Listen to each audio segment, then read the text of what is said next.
she's baked. An Alaskan, so baked. An Alaskan. Hey everyone, and welcome to the Baked Alaskan. How you doing today? I'm pretty good. Today it's a new feature. It's called Weight Loss Wednesday, and I'm going to start it today by talking about some of my goals or my weight loss plan for the next little while as I prepare for hopefully bariatric surgery in the next year. Remy's feeling very amorous today, so he's going to be all up in my shit. I love him, but some days it's a bit much. Anyways, let's talk about this plan. This plan begins with a morning walk. And my wife walks to work every day. So it's easy for me to get a morning walk in. I just walk with her. The next thing on my list is no more fast food.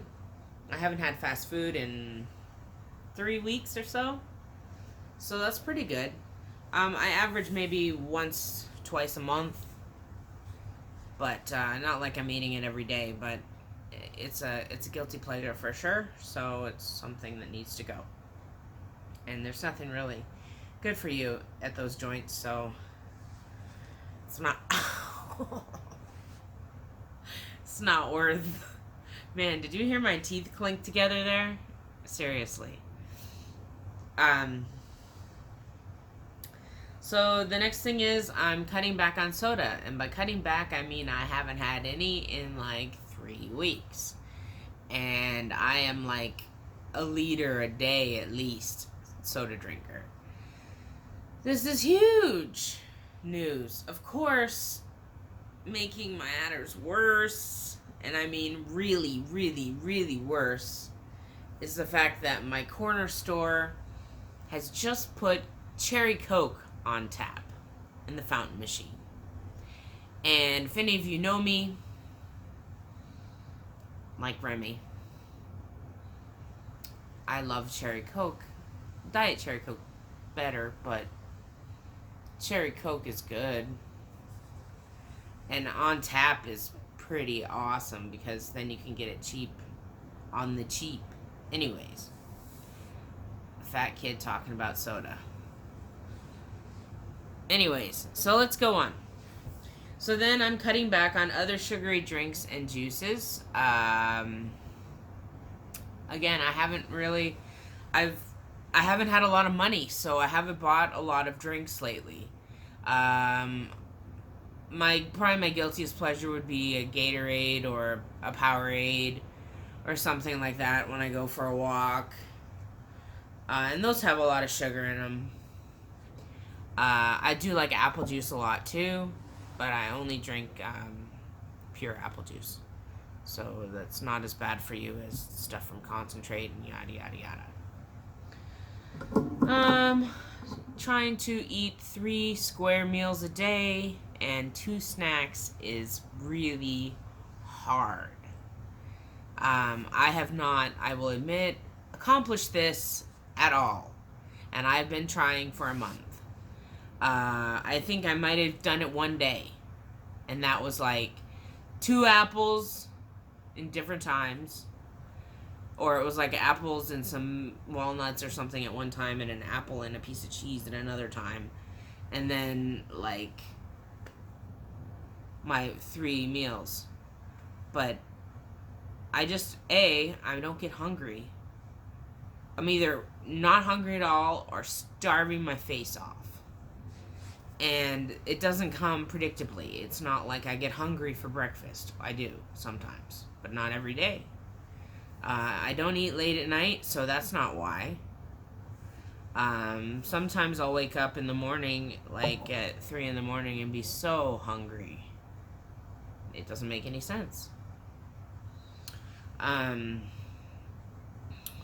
This cat is driving me fucking nuts. Next is no eating after 8 p.m., which I have eaten around 8 and 9-ish, depending on when Nicole's off from work. I'm trying to become more independent with my eating habits, which is really hard because, as my stepmom taught me, food tastes better when you're eating it with other people. That's wisdom, man.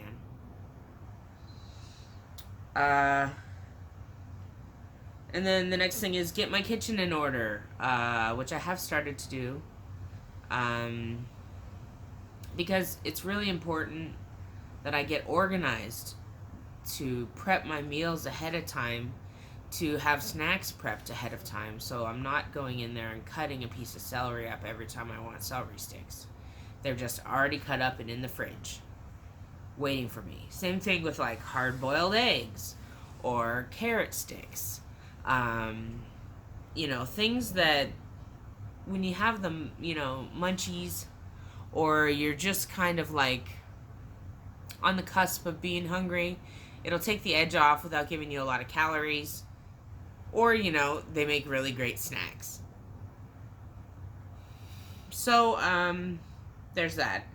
Then there's cleaning my refrigerator, which I did start. I'm doing it in stages because of my illness. I don't have the energy to do it all at once. So I did start cleaning that. I cleaned the freezer out already. So, yeah. Meal prep, snack prep. I think I just talked about that.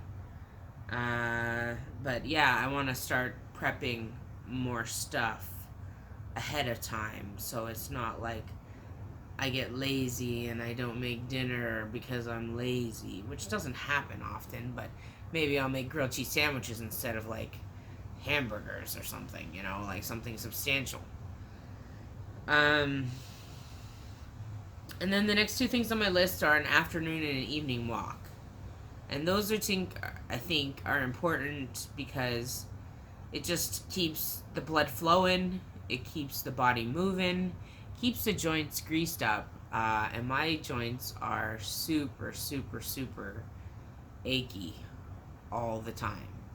I have arthritis in my hips, and it hurts like hell. It hurts like hell sitting here right now.